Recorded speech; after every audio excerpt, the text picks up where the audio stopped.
Hello there. Welcome back to this damn fool idealistic crusade. This video is really the introduction and kickstart to something I've wanted to do for some time, which is my personal history and collecting philosophy for vinyl records. Much in the same way that I've done with my Laserdisc collection videos. Over time I've accumulated quite a decent collection, I would say, and I wanted to go through and talk about some specific titles and talk about vinyl in ways that isn't really always covered on a lot of YouTube videos. So I wanted to talk about things like pressing variations, different mastering engineers, hot stampers, all the stuff that you hear about in music forums and audiophile forums, which I lurk through continuously, and really joining forums and was one of the main reasons why I fell deeper into the rabbit hole of record collecting. But it's something that I've done. At first it was sort of on and off as really in my teens, which was, of course, long before the vinyl resurgence hit. But it wasn't really until I was in college, doing college radio and other things, and I started taking my music listening and collecting much more seriously. And that kind of dovetailed with my discovery of things like the loudness wars and how mastering has really gone down the tubes for most major releases, and then the issue of remasters not always being improvements, most often being drastic downturns in quality because of over manipulation, dynamic range reduction, all kinds of things like that. So that's really what's led my record collection to just explode, and something that has been a primary focus of my life outside of film collecting. So it's another reason why I never can afford as many Blu-rays as I would like to, most likely because it's not like most Blu-ray collectors who just focus on that. I have too many focuses. So in addition to Blu-rays and book collecting, I'm also a big record collector. So my interests are kind of divided, so that of course divides thy wallet in terms of being able to afford stuff. So this video, I wanted to just do a very loose, informal chat, basically how I got my Laserdisc videos started with an introduction video. So just to talk a little bit about my history and how I got into record collecting, and just some of the things I like to look for, and what I actually try and collect. So with that being said, I've got here the first two records that I really bought of my own volition, and this was long before I had a turntable. I would say it was probably about 12 or 13 at the time when I purchased these, and it's very ironic that I chose these two. They just, of course, happened to be what was in the store. We were on a vacation, and it was in Atlanta, Georgia, and it was at the store Wax and Facts, which is still there at Little Five Points, which is a wonderful store. If you ever pass through Atlanta, you definitely have to check it out. I've been there many times over the years when passing through Atlanta, but I still remember exactly which store it was, which is very interesting. I guess I didn't know what I was getting myself into. So anyway, the first two albums I ever purchased were REM's first studio album, Murmur, which I have here. This is the not second stamper, but the second release that was actually a repress in 1984, but it's still the same stampers as the original 1983 release. And then the other I purchased was The Who's Quadrophenia. And this is actually an original 1973 German track records pressing, which is very uncommon, and it just looks so cool. And REM and The Who are pretty much my two favorite bands of all time, and they were rather inexpensive. And I don't know about you guys, but usually when I would go on a vacation, I might get to go in a bookstore or go somewhere and find like some souvenir for the trip. So these were my souvenirs for that Atlanta trip, and neither one was very expensive. In particular, Murmur I think cost me $4, and this Quadrophenia copy was $15, and I think there was a sale, so I think I even paid less than that. And compare that to now, in the days of the vinyl resurgence, both of these would be well over $20 to $25 in most stores these days. And then particularly this version of Quadrophenia, it would be much more than that. simply because it is rather uncommon and one of the best sounding quadrophenia releases you can get your hands on. But what was interesting about these is, of course, again, I didn't have a turntable at the time. All we had was my parents had bought one of the plastic-based Sony big console stereos from the mid '90s that had the bookshelf style speakers that had the really boomy sound and didn't have very high quality, but it was Sony in the '90s, so it was roughly solid and it worked. And it came with one of those little plastic turntables that would just sit on top of the console. They still make a version of that, but it's the really plasticky kind. And so my parents would use it infrequently. My mom would usually put on some of her old records from her childhood or record days in the '70s and '80s that were already pretty scratched up. But if a record got put on because the needle was so cheap and the turntable was just literally plastic, if you made the wrong move, the record would skip. So if a record got put on, everybody in the house, don't make any false moves. Just freeze till it finishes, because you didn't want to skip it and make your parents mad because you you put a skip in the record. But anyway, so since that was my only real experience growing up, I thought that's how all vinyl was and how all turntables were. I didn't get a great experience with a proper turntable until many years later. So I just had these two records more as display pieces and never really played them until maybe a year or two later on a whim. I decided to hook up that turntable again because it had gotten stored away in a closet, hadn't been used in a while, and I was really amazed at how different these sounded. Taking out the fact that it was a really cheapy turntable and it kind of had an emphasis more to the high end, like a lot of cheap turntables will do. But anyway, all that aside, I could tell there was such a difference in the sound compared to the CD versions I was used to. And then that always struck me that both albums felt so different. And then fast forward a few years later, like I said before, it was really when I got in college, started doing college radio and started really digitizing all my music library for the first time. And then figuring out things like the bit rate to rip songs to, what codec to use, why MP3 is really not very good if you want to retain audio quality, using FLAC and WAVE for the first time. And getting into portable music players, things like that. But then also, learning more about music mastering, and then really discovering what the loudness wars were. That was the key for me. The loss of dynamic range being what made music not sound so, for lack of a better term, alive anymore. Because at that point, I had really stopped listening to music as much as I had growing up, and I never really understood why until I found out about this concept and read more and more and more and more into it, and really started to fall down the rabbit hole. Joined some music forums, joined the Steve Hoffman forum. That was the big one. That is the premier site for music theory, music release, mastering discussions. Of course, started by one of the great mastering engineers still working today. So of course, there's a lot of talk about music mastering, and I recommend any music fan to sign up for a free account and quickly get lost in the multitude of great information on that site. Again, I'll link the description below, but that was the primary place where I really just took a nosedive into music on more of a technical side. And then that's what led me into vinyldom, really. So with all that being said, I started haunting record stores around the campus looking for stuff to put on for my weekly radio show.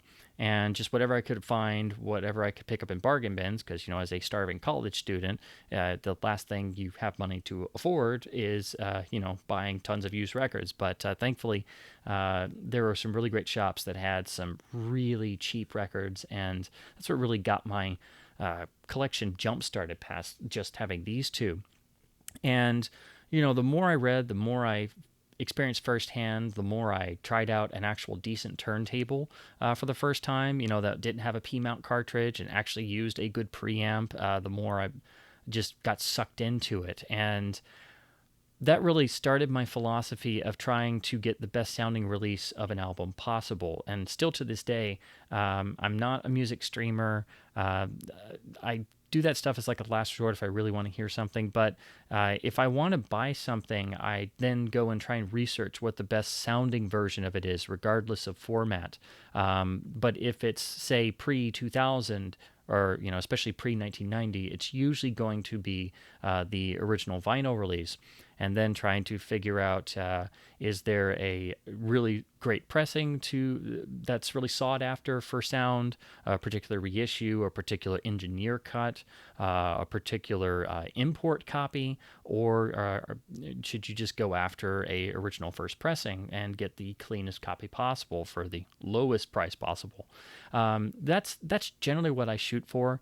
Reissues can be great, but they can also be very problematic because, as most people are aware of, even with the vinyl resurgence and the drastic uptick in sales and popularity of vinyl records, the pressing quality leaves a lot to be desired from a lot of releases. And that's when you have to start looking at the different pressing plants, where it was made, which company made it, and then, of course, who mastered it. And finding that information is very difficult most of the time because a lot of labels are not very forthcoming. So then you have to rely on firsthand accounts, which is why the internet and forums and Reddit pages are so helpful, because you can directly interact with people who've got it in their hands and can tell you if it's great or merely okay or a piece of junk. So primarily, my focus is on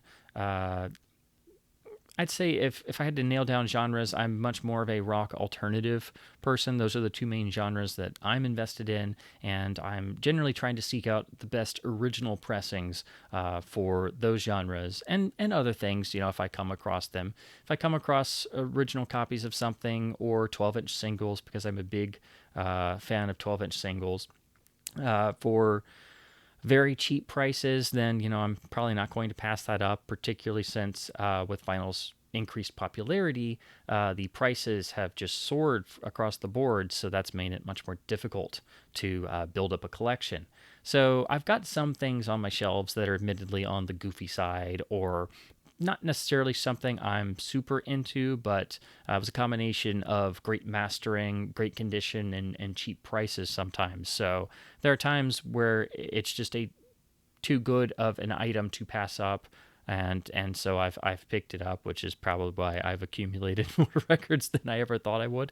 And my Discogs wish list is still massive, so it's something that I'm still actively working on, and something I probably will never stop doing. Plus, it's just a whole lot of fun, and the amount that you wind up discovering and learning, not just about your favorite bands and different artists, but also the technical personnel, the engineers, the producers, and then the different different practices of each label, the differences between vinyl formulations between countries.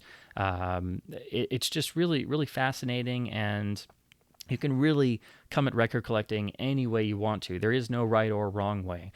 Just simply talking about the way I come at it. So when you look at my collection videos, it might make some sense why I go for certain versions over other versions, and why I'm not so big into modern reissues. So with all that being said, I figured it would be best to just go through a few talking points that I think are pretty much the keys to how I go about my own personal record collecting. And to be honest, over time, there's been one particular issue, or I should say element, of not just disc manufacturing, but music production in general, in terms of physical releases and also digital releases as well. And that is, of course, the mastering of the actual music itself, whether it be for vinyl, CD, digital, high res, streaming. And it, long story short, if the master isn't good, you could have the greatest engineer in the world, and they still can't do very much with it if the source is screwed up, or not very dynamic. But given even a decent bit of material, or especially great material, or using fresh original master tapes, the art of music engineering and mastering is really something that I think most people don't take into account. And different mastering engineers have their own particular style. But the more you collect over the years, the more I think you'll start to notice things that you really like the sound of. If you go and you look at the credits, more often than not, you'll see a lot of the same names pop up. And very fortunately for all of us in 2020, a number of these really great legendary engineers are still mastering music today. And of course, there are so many great engineers who have come up later on, or are doing great work today. So it's not just the handful of the guys who've been doing it since the 60s and 70s, but a whole bunch of really great engineers. And the problem with modern music is they're not often allowed to do what they might normally do, because usually they're given orders for the end result to have a certain sound, which is usually the hyper compressed, very loud, in your face style of mastering that practically almost all modern music is still stuck in, which is a result of the loudness wars, where every track, every song, every album, every release has to be louder than the one that immediately preceded it, and to compete in the marketplace. So a lot of producers and music industry people would have you think, which really is not the case at all, and is the reason why there's such a thing as ear fatigue. And personally, I think it's one of the primary reasons why there has been a vinyl resurgence, because you cannot physically cut a vinyl disc as loud as a lot of these digital versions are mastered. And so if you go to the vinyl version of something, even if it's a crappy pressing, usually you're going to get at least a few decibels back of dynamic range, and get, closer to what the source recording was originally like before, said loudness was applied. And that's how most modern vinyl is. And so you have to make the choice between, do you want the clean but yet loud version on CD or digital, or do you want to run the risk of having of what the pressing's going to be like on the vinyl version, and pay usually a significantly higher cost. So most of the times it's going to be a bit noisy, unless it comes from a really great plant, or is actually pressed with time and care, but it's still going to be that same master as, say, the CD.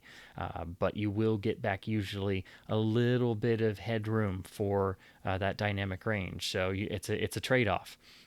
And that's why most CDs don't sound very good, when technically they are superior to the vinyl format. Which is a real shame, because there's nothing wrong with a perfectly mastered CD. And, when you hit that real sweet spot of CDs from the late 80s to the early 90s, before the loudness war took off, for the most part, they sound exceptional. So, and there's still occasionally CDs and high-res releases made with great dynamic range. So it proves that, loudness is non-essential, and it would be really great if we could get away from that. But since we've been dealing with that problem since the mid 90s, it's never gone away, and it's likely, and very unfortunately, not going to go away anytime soon. So as an example, like I was saying earlier, the more you actually look at the credit listings. So here's the Murmur sleeve, and as you can see, it credits the great Greg Calby. I hope I'm pronouncing that right. I know a lot of these names, but I don't necessarily know the correct pronunciation. But at Sterling Sound, Greg Calby was one of the great engineers. He did a lot of his work at Sterling, and a lot of times, a lot of the engineers would work at specific plants or locations, or eventually open their own studio. And sometimes you just get the stamp and the dead wax. And the dead wax is the real key for everything. The dead wax is going to tell you whatever information you want to know, but of course you got to know how to read it. And every label usually has their own way of doing things, and it changes over time. But generally, you're going to get the catalog number. You're going to get what stamper it is, if it's an early stamper or late stamper, and you're also going to get the mastering information.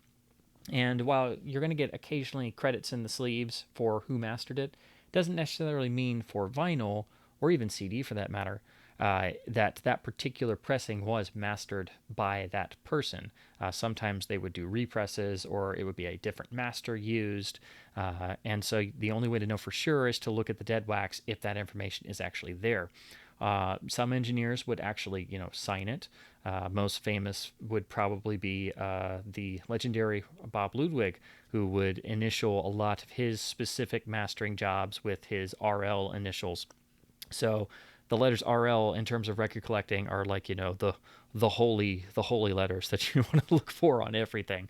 Um, and it's also usually an indicator that you have an early stamper, because a lot of times, uh, you know, they may be initialed, but it's usually only on the first, X number of copies. And then when you get to a much later printing copy, it'll just have like the Laserdisc stamp, which was the studio he worked at for a good portion of his career. So sometimes they didn't sign them, but again, this is how you find out that information. So if you start actually taking the time to look at DebWax codes, you're going to start seeing more, and you're going to start learning about the different pressing plants, how different labels put codes in, how different engineers would not just sign it or stamp it, but sometimes write in messages. Yeah, for example, the great George Peckham, another one of the great engineers, would sign a lot of his as a nickname of Porky. So sometimes it's just literally signed Porky, which means George Peckham. And then sometimes he would write a Porky prime cut, as in, it's a prime cut of his doing. So sometimes they had cute little messages like that, or different ways of putting their, personal stamp on it. But, if you have something cut by one of these guys, it's really going to be a great sonic experience, and that's sort of the stuff I like to look for. And again, the more you start actually looking at this stuff, the more you get into the differences and variances, not just across different versions, but actually different pressings of the same release. And that goes into what I like to do. If there's not a specific version that I'm looking for, I generally try to look for the best condition first pressing of an album that I can, because that's generally going to be made when the original tapes were brand new and fresh, and there have been no deterioration. And if it was an album that had a lot of copies made, every time they had to make a new stamper, it's one step away, one generation away from the master tape. So certain albums, you really want to try to look for the earliest stamper you can get, which of course is all going to be in the DebWax code, most often identified by a letter of the alphabet. And of course, the earlier the letter, the earlier the stamper you have. So that's primarily what I start with. Then I should also mention the country of origin rule, which is it's not something everybody follows, but I think it's a very good general rule of thumb. The country of origin rule basically refers to, for the most part, if it's a particular band from a particular country, they likely would have recorded that album there. Say, British band, probably recorded in London somewhere, so that means the master tape was in London. So that probably means, and again, this is not all the time, but it's a good rule of thumb. But that usually meant that the master tape would then get used for the British first pressing, and then when they went to make the American or whatever other copy in another country, they would usually, they weren't going to ship the master tape around all the time, so usually they would make a copy tape of some type, or some backup copy, and that would be what got shipped over to, say, the US or Germany or the Netherlands, or wherever it was. And so while they can still sound great, have good mastering, it's usually never going to be as good as the country the recording originated from. And that's not to say, there are some times where they did use the master tape for both the US and UK pressings, or sometimes it's the exact same mastering. It really depends on each individual album. And you have to not only look at, the origin of the band, but you got to look at where it was recorded, where it was mastered. Sometimes it's a British band, a British recording, but it was mastered at Laserdisc in New York. Or it was recorded at the Power Station in New York, but it was mastered at Townhouse in London. So it doesn't 100% go that way, but as a rule of thumb, in my own personal experience as well, usually if it's an American band, the American first pressing is going to be the go-to version, and vice versa for a British band. Usually the British first pressing is going to be the better sounding copy, and I think that's a good rule of thumb to go by. And again, that's not to say that the other version doesn't sound as good. And again, sometimes they share the exact same mastering. And when you have that particular issue occur, another fun fact is usually UK vinyl is a bit better formulated, and so it's usually cleaner in terms of the surfaces. So usually British pressings will be a cleaner vinyl surface and less noisy than US pressings, particularly for the 60s and 70s. Japanese pressings, a lot of people really like, and they're really legendary and known for having beautifully clean surfaces because the Japanese take a lot more attention to care and detail in the pressing plants and throughout the process. So you usually get a beautifully clean vinyl surface and playback. But what I'm not a fan of is how a lot of times they will apply different equalization and mastering for what I guess was generally the more of the market taste of the Japanese market for the 60s, 70s, and 80s, roughly. So I don't have a lot of Japanese pressings, but there are some really great ones. But I think that's a particular trade-off that you get. You get clean surfaces. They're very collectible. Not too common here because you would have had to import them back in the day, but also they usually have their own particular style of mastering. Next up, another point I'd like to mention is I really like finding promotional copies. These would be record copies with usually a promotional stamp somewhere on the front or the back, or sometimes have a special white label or be a, what's commonly referred to as a white label promo. These are all copies that would have been sent out to music critics, radio DJs, and they're basically very early copies of an album, usually, which means they should be some of the first that were ever pulled off the presses and should be, just about the earliest stamper copy you can get of an album. And since they're being sent to professionals, usually they were very well taken care of, sometimes maybe played once, if that at all, and then, put back in the sleeve, put back on the shelf, and they could sit in a radio station for years if they weren't pulled out or very popular. Sometimes you'll see they have special stickers with timing strips because they were sent to radio stations to test and evaluate and also do airplay checks. So if you can find copies like that, usually they're not marked higher than a standard copy, but usually they're a lot cleaner and they're in a lot better condition, but it's also usually a good indicator that they are a very early stamper copy of a particular album. So I love finding those. And again, sometimes it's usually, they can be identical to the standard pressing, but you also get usually that little really cool gold stamp somewhere on the front of the back, or again, sometimes a white label, or things like that, or again, the timing strip on the front jacket. But it's another rule of thumb that I like to follow. If I can find a promo of something, I'm much happier to pick that up because usually that means it's been well played in the past in terms of being preserved, not overplayed, not tossed around, and usually would have been handled by somebody who knew how to handle a record properly. So that's something I like to look for. And again, it shouldn't cost much, if any, more than a standard copy, but it's also a good indication that you've got a very early stamper. Now, something else I like to look for, which is something that you're really not going to know unless you have a sneaking suspicion that it might be on this particular type of vinyl, is for, I guess you could call them the stealth Koix titles. And what I mean by that is Koix was a particular vinyl formulation type, primarily used in the 1980s, and it was supposed to be a better formulation of vinyl that provided, cleaner playing surfaces, basically. But what's interesting about it is that when Koix copies of records are held to the light, they, normally they look like perfectly normal records. It's black vinyl. There's nothing different about them. Usually they're not marked. Warner Brothers is usually the only label that would actually put a sticker hyping that this was a promo release on Koix special virgin vinyl.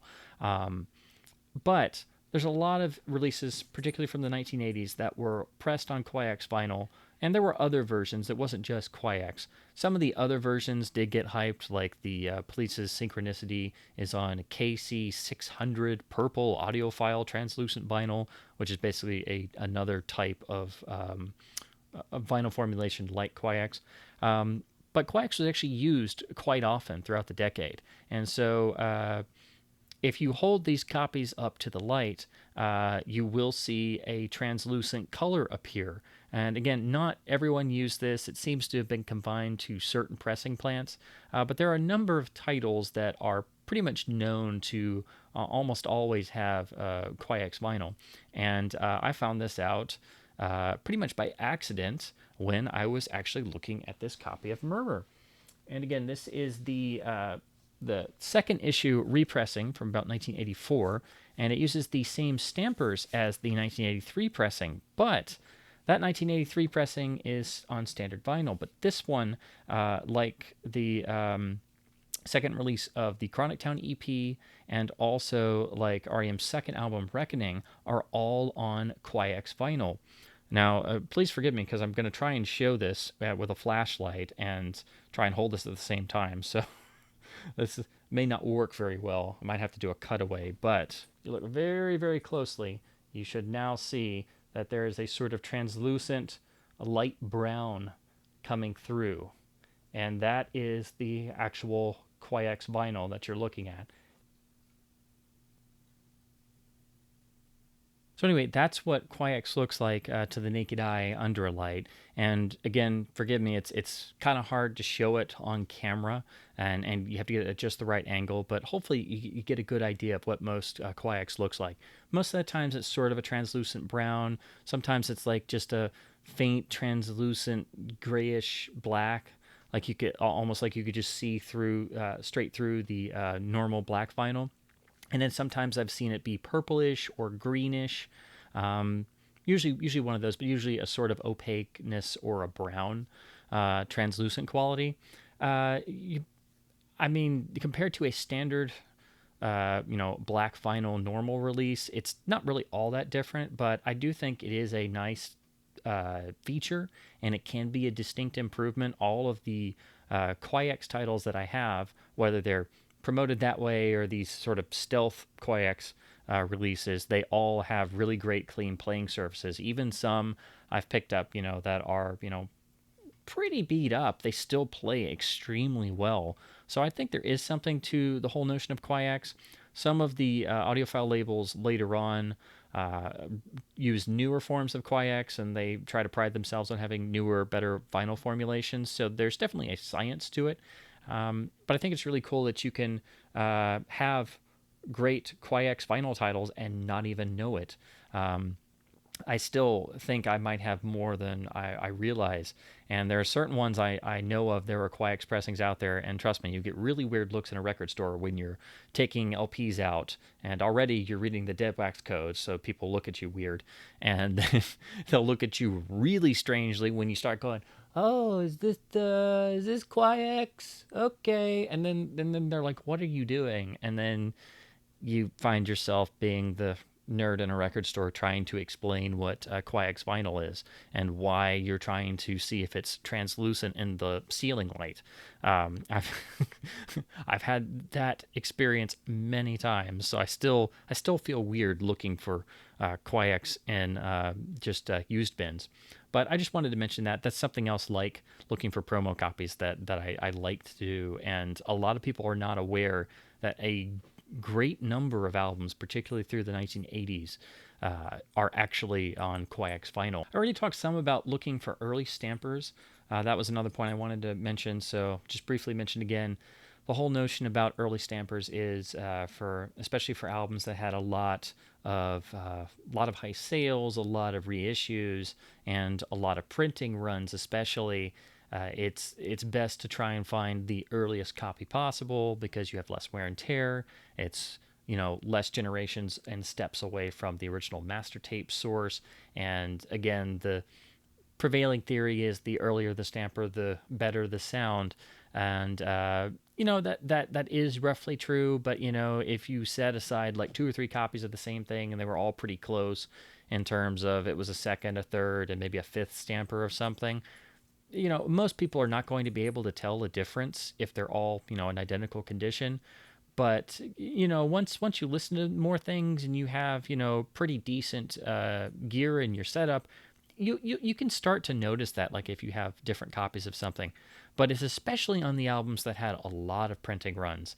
Like, for example, my first copy of The Who's Tommy was, still a Decca pressing, a Decca US pressing, but it was actually from the early 1970s, probably from about 71, 72. So it was already 2 or 3 years old. Newer than the original release. And the stampers on that ranged. But it was like a 21st stamper and an 18th stamper and a 17th stamper, and then another side I think was the 20th stamper of that particular side. So when it's something like that, you could definitely notice a generational loss between something that was already that high up in stamper numbers as opposed to something that was, say, first, second, third stamper from 1969 for that particular album. So there are albums like that sold, hundreds of thousands of copies and were pressed over and over and over again. So that's where that really comes into play, and it is something that is important. But again, it's not something most vinyl shoppers are going to be, really concerning themselves with. And again, in layman's terms, most people are not going to notice that difference. But the more you get into this and the more seriously you take it, I think it is something that I don't want to say a trained ear could notice, but I think anybody can develop a trained ear, and all it takes is a little bit of research and a little bit of playing around with stuff, and all this information is out there online, especially today. With the internet, everything has opened up. When I got into this, I was not on any music forums, so I'm sure what I'm saying now to me at like say age 15 would be complete gobbledygook. But I do think there are certain kernels of truth in there that it makes enough general sense. The other thing I would mention is I know I said I try to search for original pressings.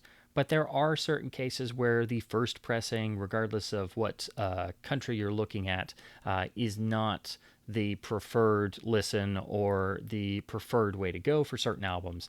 There are certain albums that have great first pressings, but say, for example, were recut years later and it's generally regarded as a much better sounding copy, or versions of an album where a slightly later version has a better sound than a first pressing. There's a lot of that in some of the really famous albums and bands with huge followings, and a lot of people have gone in and done tons and tons of comparisons. Who's Next is probably one of if not the big one, because practically every release of the Who's Next sounds slightly different, and every fan has their preferred sounding version. And then you get into the differences between people perceiving differences between certain lacquer codes, certain engineering notations, the first copies from the West Coast, the first copies from the East Coast, the first British copies, the second British copies, and that's just a particular example, but that's one that gets discussed everywhere, and there's no clear answer for that one. Other ones being like the original British versions of Dark Side of the Moon, the iconic Pink Floyd album. Getting any are going to set you back quite a lot of money these days, but it's generally regarded that you don't want the very first Dark Side from the UK, the A1B1 stamper. You want something more along the lines of the third stamper, because there, if I remember correctly, there was like a pressing flaw or something in the very first one that got corrected for the later ones by stampers 2 and 3. So the preferred Holy Grail Dark Side of the Moon is not the number 1 stamper. It's like, I think it's the A2B3 stamper, with the A side being number 2, the B side number 3. I hope I'm getting that correct, but it is something like that. One of my own personal holy grails that I've always wanted to find is the British Ziggy Stardust, the immortal David Bowie classic. And it's something similar. It'd be great to have a A1B1 first pressing, which does sound great, and of course is very rare and going to set you back quite a bit of money. But I personally would like to find the slightly later version that ends in 6E, 4E, which is a slightly later pressing with a different mastering signature, has more of a bassier sound, but it has a different version of the song Starman on it, which has a louder vocal passage in the chorus as opposed to well, not a louder vocal passage, but the effects and everything are louder, which they're much more subdued in the first pressing and pretty much every other version. But I heard a sample of that once that somebody posted online. It just sounded phenomenal, and I've always wanted to find that. And most people would be like, "Oh, you're looking for a first pressing?" It's like, no, I'm looking for the later one with Matrix 6-4, and they're like, "What?" And I'm like, okay, I'm sure I'm speaking another language. It's okay. Um, so there are certain things like that. Another one that's a really great release that I'm sure most outside of the audiophile community are probably not aware of. With Led Zeppelin, the early original UK Plum label copies are, holy grails and highly desired. But it's other interesting issues in the Zeppelin catalog that arise. One of the holy grails for sure is the original recalled version of Zeppelin 2, which is cut by Bob Ludwig, so it's known as the RL Zeppelin 2.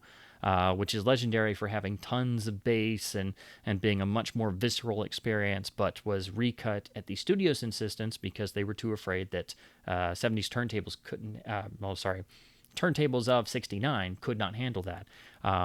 So the copies were supposed to be destroyed, but some leaked out to the marketplace, so they're very rare and highly prized among audiophiles. I'm very lucky that I managed to actually obtain one, so it's one of my most cherished pieces because it is literally that astonishing. It's one of those examples of you really haven't heard Zeppelin 2 until you've heard the RL Zeppelin 2. It's that much of a night and day experience. But then the first US and UK pressings are really great sounding, but they just don't have that magic. On the flip side, with Zeppelin 1, there's a particular issue like that was done later on that I was not aware of for many years. And again, I'm very, very lucky that I own a copy, but the 1975 or so reissue was cut by George Piros, who is another one of the great engineers.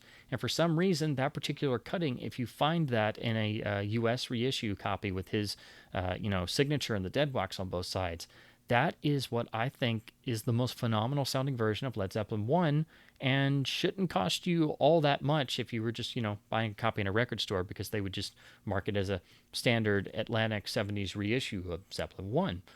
So there are interesting outliers like that you're not going to find out about unless you stumble across it or if you start interacting with the vinyl community online particularly. And then lastly, to kind of talk about the vinyl resurgence and modern vinyl pressings and how I kind of look at the whole scenario. I know I've alluded to it a little bit, but I'll kind of summarize that again. So basically, everybody's gotten into vinyl. It's caused this huge resurgence. Sales are still going through the roof every year and increasing in percentage. And while I think it's very nice that that means there's more products available. It's much more mainstream. It's not a niche thing anymore. It's easier to get supplies. It's easier you can literally go to Walmart and buy records in a Walmart, which is still kind of a bizarre thing to do. But the increase in quality has not happened. You would think with modern technology being so much more advanced than what was available, say, in 1970 or 1980 or even 1990 when vinyl had pretty much really started to majorly trail off, really didn't get firmly, killed off by CD until 91, 92, and especially by like 94, it was just specialty stuff. So anyway, you would think with all our modern technological advances that every vinyl record would be astonishing in terms of pressing quality, but the sad truth is it really isn't. And there's a whole lot of pressing plants now, and of course there were back in the day, but again, back in the day, they did that 24 hours a day and they knew exactly what to do and they had been at it for decades.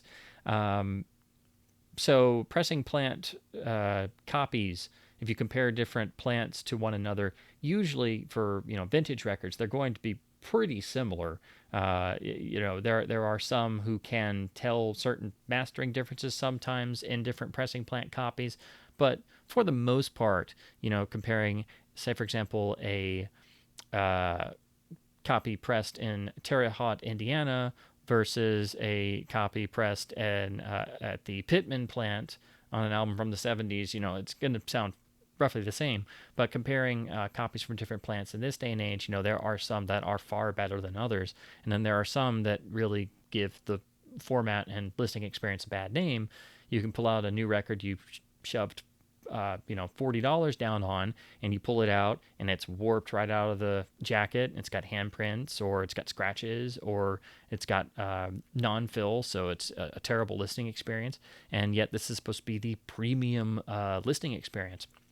So I think some of that kind of flies under the radar because there is a fad aspect to the resurgence, and there are, a significant number of people who just buy vinyl records as a display piece, or have turntables that aren't the greatest, and they're not necessarily the most discerning a buyer in terms of, doing really critical listening with a pair of studio monitor cans or something. So it's not something that's really being in terms of the major marketplace. It's not something that's aimed at hardcore collectors or audiophiles outside of the really awesome specialty labels. Sometimes you do get really great releases that are mainstream, that do have the audiophile in mind, but it's very, very few and far between, which is really unfortunate. And also with the resurgence, that also means that I think that labels and a lot of people think that because it's popular, that means they are free to charge as much as they want. So that's, made prices of releases kind of skyrocket. So I very rarely buy new vinyl. Of course, I'm much more interested in stuff of my time and before, admittedly.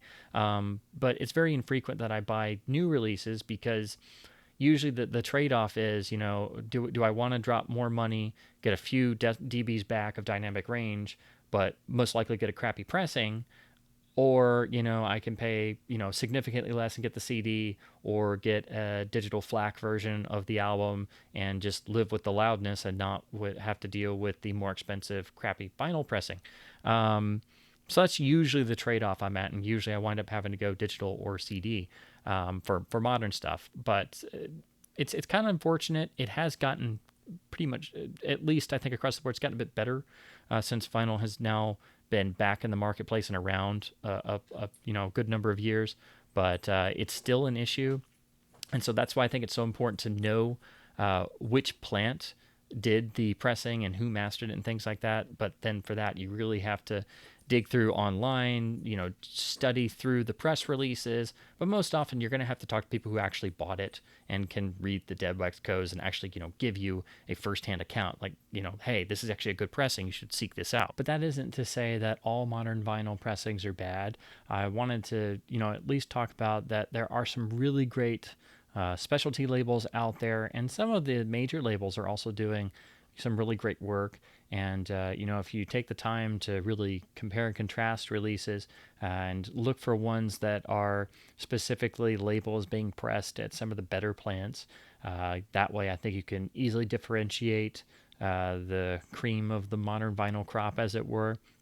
But particularly the real special, what would be more termed the audiophile labels, have had a major comeback and are doing really, really phenomenal releases. The trouble is, like with trying to keep up with great modern Blu-ray specialty releases, it's hard to keep track of and afford all the titles that you want to pick up. So these would be, of course, labels like the legendary Mobile Fidelity, the phenomenal Analog Productions. There's so many labels, and there's a lot of other smaller labels that maybe most people wouldn't be quite aware of, that have started up since the vinyl resurgence and are doing really great work.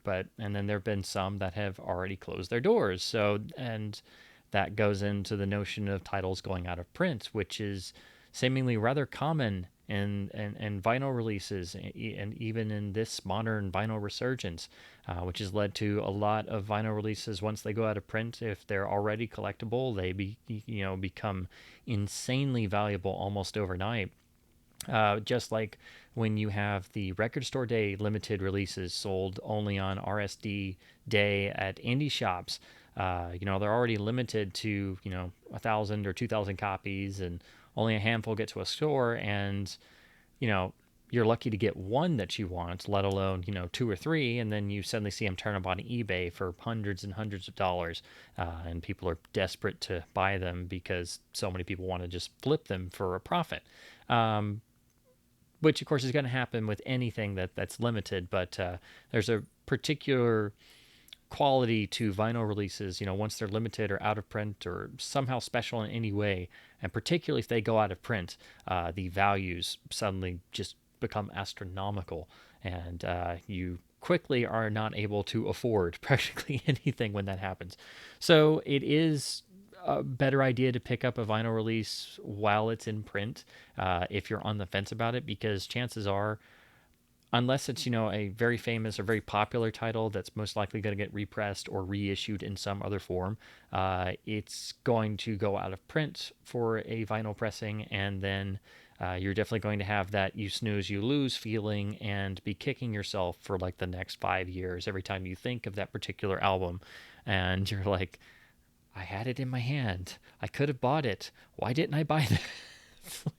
I've done that myself many times. I have many regrets on that front of albums that the CDs are quite loud and the vinyl version was available for a little while and I didn't buy it, and then they marked it down in the store and I still didn't buy it, thinking I would buy it later, and then I didn't, and it went out of print, and now it's well over $100 or $200 on eBay when it pops up, and I'm like, I had it in my hand. It was $20. Why did I do this? Why?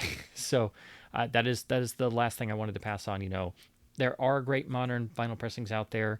As long as you do your research and actually try to be more of a discerning vinyl shopper, I think it can really help in determining which purchases to make. But also, don't snooze too long on certain modern releases, because the turnaround for things going in and out of print is very, very fast, and it doesn't usually get announced. It just happens, and suddenly, somebody gets a whole catalog reissued on vinyl, and there's a particular few titles you're interested in, and then all of a sudden, almost overnight, those titles are out of print, but the rest are still in print. So it's like, why?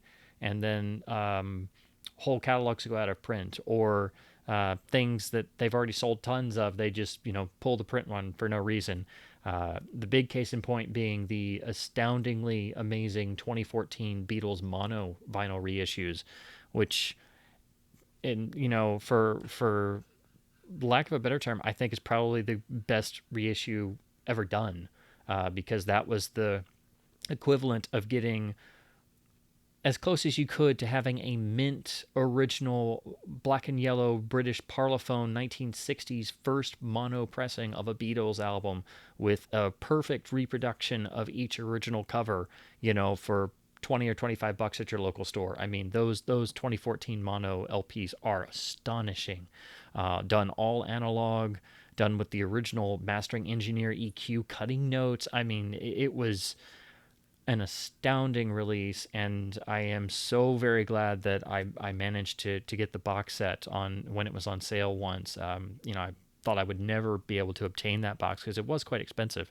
But I took the plunge, and it was a birthday present to myself one year, because it was still quite expensive even when on sale. But then, not too long thereafter, it was announced they were going out of print, and now the value of that set, which was about, I think, like $350 to $400, depending on where you got it for the whole box set. But then each LP was about $20 to $30, a little bit more for the White Album because, of course, more than one LP. But the box set also has a nice book, and it has the Mono Masters extra triple LP set, so you do get some goodies. But each LP was about $20 to $40, brand new. But now those have jumped up, and they sell for well over $100 plus per title, and because they pulled the print run, and now that box is creeping up to the $1,000 mark, which is insane to think about. But now I don't even ever want to play mine; I just want to keep the locked away. But that's a perfect example of an astonishing reissue that should have stayed in print forever, but it just got pulled. So, if you didn't get any of the 2014 monos, you are flat out of luck. So that's another word of advice. If you find any of the 2014 monos somewhere, just grab them. If you don't have any of them, just grab it at any opportunity. They're that good. So that's the last point I wanted to make. And again, this is all. I'm sure there's a number of things I'm forgetting, and I'll kick myself about later. But I just wanted to make a nice intro piece before I started doing collection videos, because when I talk about each title, I'll do like my Laserdisc videos and other stuff where I'm going to make, specific notes and findings that I have and talk about different pressings and the mastering and then, the pressing plant, just whatever I think is of note for each particular release. And I wanted to do that because I've actually wanted to do this for a long while. I just feel like there's not a lot of really great detailed information about the technical pressing side so much on YouTube as there is about just the collecting aspects and the gear aspects, which are very important, which is something that a lot of people overlook. So there are a really great number of fantastic vinyl channels out there. That do kind of cover some of this stuff, but I wanted to put my own 2 cents out there and just do a collection run through exactly in the same way that I did for my Laserdisc, because I was able to really talk about all the various aspects on each title, and had a lot of great success. And with that, it got a lot of good feedback. So I wanted to do the same for my record collection, because I feel like that could be something that I hope would be rewarding for people to watch through. Hopefully me blabbing on is somewhat entertaining. And I know this is kind of run a little bit long. Again, this is very much no frills, and just I kind of jotted down some general points to go over. So again, just I wanted to do something informal like this. I started my Laserdisc videos in a similar way, so just wanted to get something out there before I just delved right into it. So with that being said, I hope this has been somewhat informative and hopefully gives you an idea of where I come from in terms of record collecting and what I look for and what I aim for, and hopefully explain some why I don't have a lot more modern releases, and why I'm much more focused on things like first pressings, early stampers, country of origin rule, and stuff like that. So yeah, these are just some of the primary points that I like to focus on, and I just wanted to share that with everybody before I just delved right into a whole bunch of collection videos. And this is something I've wanted to do for a long while. I should definitely give a shout out to Sam Hetch at Culture Dog, who really kind of got the ball rolling. I've toyed with doing final videos before and doing a whole collection video, but it was his comments that really kind of spurred me on, that there was at least some interest out there about me talking about records. So I know it's a bit of a change up from what I usually do, but I already did a video on my vinyl soundtrack collection. So if you're interested, check that out, see what you think. So I probably won't go through those again, because I talked about everything on those in terms of notes, pressings, jackets, and information there. So that already gives you a sort of taster of what the others will look like. So I probably won't go through those all over again, because I think I pretty much covered everything the first time around. So anyway, I hope this was informative, and hopefully you got something out of me babbling on about all kinds of record collecting nerdiness. And stay tuned for my collection videos to start, and I'll probably just break them down alphabetically and just do a few letters or a shelf or two at a time. That way it's not just one humongous like day-long extravaganza. But yeah, in the exact same vein as how I did my Laserdisc videos. So stay tuned for that, and thank you so much for watching, everybody.